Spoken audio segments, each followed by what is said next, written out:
আহ, সাংবাদিক বন্ধুসকলক প্ৰথমে ধন্যবাদ জনাইছোঁ।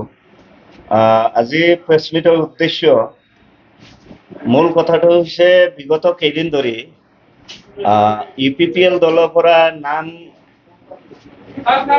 কাটা খোৱা চিপাহী শাহজাহান আলী ডাঙৰীয়া আৰু কামাল আজাদ ডাঙৰীয়া মানে আমাৰ BTRৰ চিফ প্ৰমোদ বড়ো ডাঙৰীয়াৰ ওপৰত বিভিন্ন ধৰণৰ অভিযোগ আনিছে। প্ৰথম কথাটো হৈছে আচলতে শাহজাহান আলী ডাঙৰীয়া তেখেতৰ নামৰ অৰ্থটোই হৈছে ৰজা। এই মোগল সাম্ৰাজ্যৰ ৰজা UPPL পলিটিক্সত সোমোৱাটোই তেখেতৰ মানে ভুল ডিচিশ্যন আছিলে। আৰু দ্বিতীয় ব্যক্তিজন হৈছে কামাল আজাদ।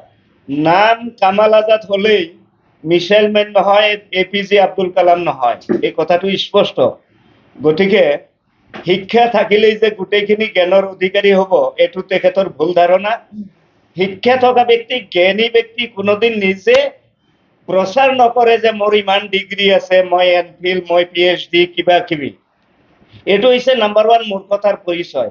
দ্বিতীয় কথাটো হৈছে শাহজাহান আলী ডাঙৰীয়াই তেখেতে অভিযোগ আনিছে প্ৰমোদ বড়ো ডাঙৰীয়াই উচ্চতম ন্যায়ালয়ক অৱমাননা কৰিছে।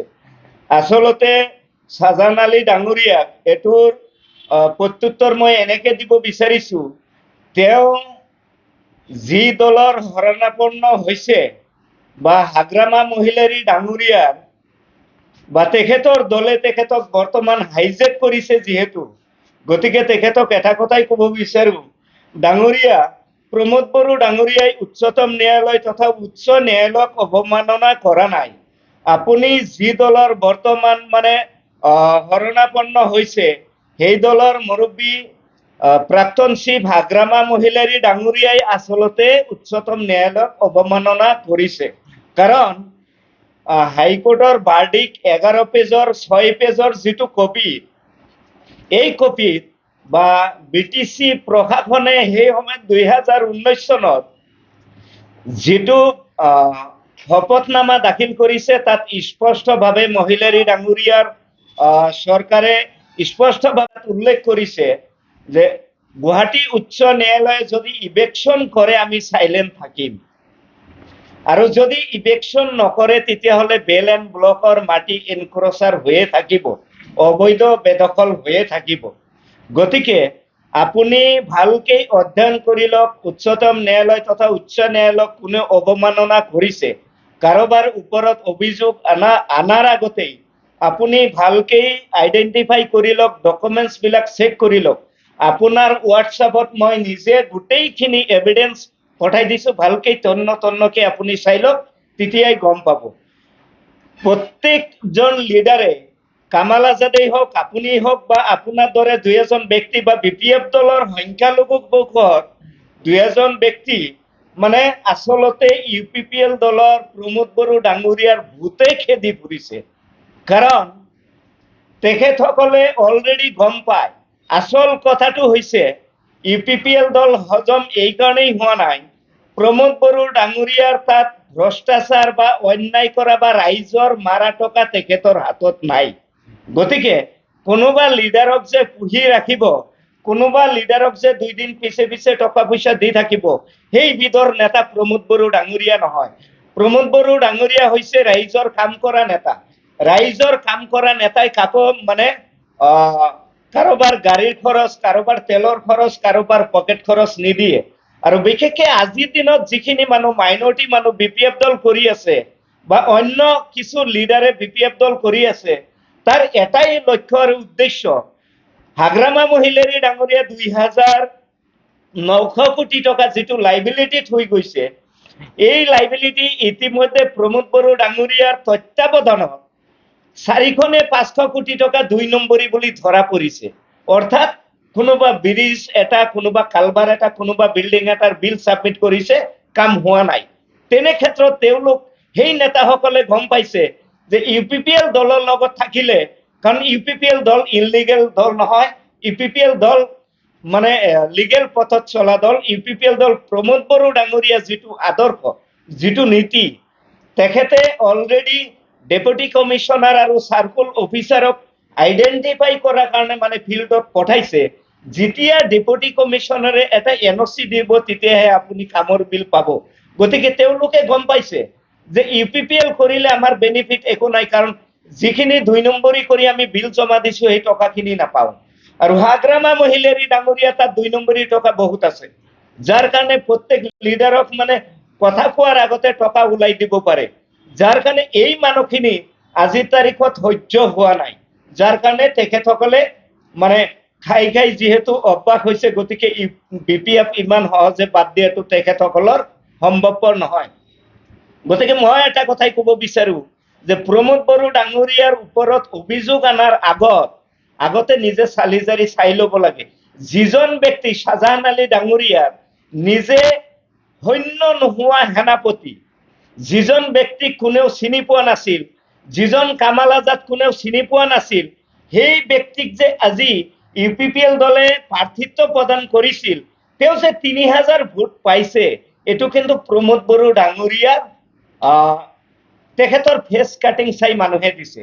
কামাল আজাদ ডাঙৰীয়া আজি অপ্ৰিয় হলেও সত্য কথা, কোনোবাই যদি কম্পেয়াৰ কৰিব বিচাৰে ইউপিপিএল দলে মুছলমানৰ বিপক্ষত আছে, সংখ্যালঘু ৰাইজৰ মানে আস্থা ল'ব পৰা নাই, মই সেই নেতাসকলক এটা চেলেঞ্জ কৰিম, 17 বছৰ বিপিএফ দলৰ কাৰ্যকালত ব্লক কমিটিৰ কেইজন সভাপতি সম্পাদক মাইনৰিটিৰ পৰা আছিলে, টিএলচিচি চেয়াৰমেন কেইজন মাইনৰিটি মানুহৰ পৰা আছিলে, জিলা কমিটিৰ সভাপতি সম্পাদক কেইজন সংখ্যালঘু জনপ্ৰতিনিধি আছিলে, চেন্ট্ৰেল কমিটি, এই চেন্ট্ৰেল কমিটিত মাইনৰিটি মানুহৰ পৰা কেইজন প্ৰতিনিধি আছিলে, আৰু আজিৰ তাৰিখত 3 বছৰীয়া ইউপিপিএল দলৰ কাৰ্যকালত কেন্দ্ৰীয় কমিটিৰ পৰা আদি কৰি জিলা কমিটি, ব্লক কমিটি প্ৰত্যেকটো পৰ্যায়ত আপোনাৰ সভাপতি সম্পাদক আদি কৰি ভাইচ প্ৰেচিডেন্টৰ পৰা আদি কৰি টিএলচিচি চেয়াৰমেন, ভিচিডিচি চেয়াৰমেন, 422টা চেয়াৰমেনৰ ভিতৰত য'ত মাইনৰিটি সংখ্যা বেছি আছে তাত মাইনৰিটি চেয়াৰমেন দিয়া হৈছে। তেনে ক্ষেত্ৰত কি কাৰণত মানে প্ৰমোদ বড়ো ডাঙৰীয়া মাইনৰিটিৰ বিপক্ষে বুলি কৈছে মই ধৰিব পৰা নাই।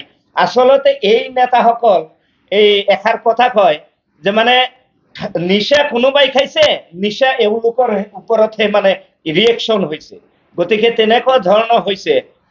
মই অনুৰোধ কৰিম তেখেতসকলক যে কথা এটা অভিযোগ এটা আনাৰ আগতে যি এটা অভিযোগ আনিছে প্ৰমোদ বড়ো ডাঙৰীয়াৰ হুৱে বায়ে থকা যিকেইজন ব্যক্তি অপদাৰ্থ বুলি এটা বাক্য ইউজ কৰিছে, আচলতে শাহজাহান আলী ডাঙৰীয়া আৰু কামাল আজাদ ডাঙৰীয়াৰ পলিটিকেল জ্ঞানটো জিৰো, সামাজিক জ্ঞান জিৰো, কোনো ধৰণৰ জ্ঞান নাই। জ্ঞান থকা মানুহে এনেকে ইটিকিং কৰি কথাবিলাক নকয়।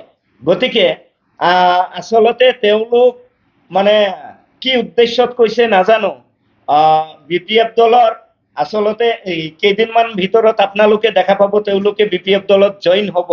আৰু দ্বিতীয় কথাটো হৈছে আৰু এটা অভিযোগ আনিছে গোবিন্দ বসুমতাৰী আৰু সঞ্জয় স্বৰ্গেৰী, তেখেতসকলে 2014 চনত ভাৰত চৰকাৰক মানে এটা চিঠি দিয়া বুলি কৈছে, বেল এণ্ড ব্লকক লৈ, ইনক্ৰজাৰক লৈ।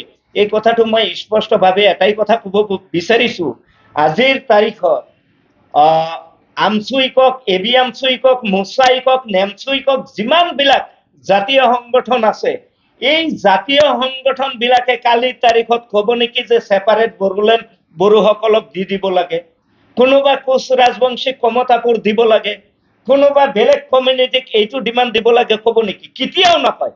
গতিকে গোবিন্দ বসুমতাৰী আৰু সঞ্জয় স্বৰ্গেৰী যি সময়ত NDFBৰ নেতৃত্ব দিছিলে, 34 বছৰ তেখেতসকলে আন্দোলন কৰিছে, হাইৱে ব্লক কৰিছে, দিল্লীৰ যন্তৰ মন্তৰত ধৰ্ণা দিছে, তেখেতসকলে গভৰ্ণমেণ্টৰ লগত ফাইট কৰিছে। আপুনি কেইদিন জংগলত গৈছে, কেইদিন আন্দোলন কৰিছে? গতিকে তেখেতসকলৰ আন্দোলনৰ বিনিময়ত BSc, BTC আৰু BTR। গতিকে আৰু এটা কথা, এই যে হাগ্ৰামা মহিলাৰ প্ৰত্যেকটো মিটিঙত কৈ থাকে যে প্ৰমোদ বড়ো ডাঙৰীয়া নেক্সট চৰকাৰ বিপিএফৰ আহিলে প্ৰমোদ বড়ো ডাঙৰীয়া নিশেষ হৈ যাব। হাগ্ৰামা মহিলাৰী ডাঙৰীয়া, আপুনি যিখিনি মাইনৰিটি মানুহক পলিটিকেল মাৰ্ডাৰ কৰিছে কাগজ কলমৰ জৰিয়তে, মই স্পষ্টভাৱে এইখিনি নমুনাহে গাড়ীত আৰু ইয়াতকে 3 গুণ কাগজ মোৰ হাতত আছে, এইখিনি অনলি নমুনা।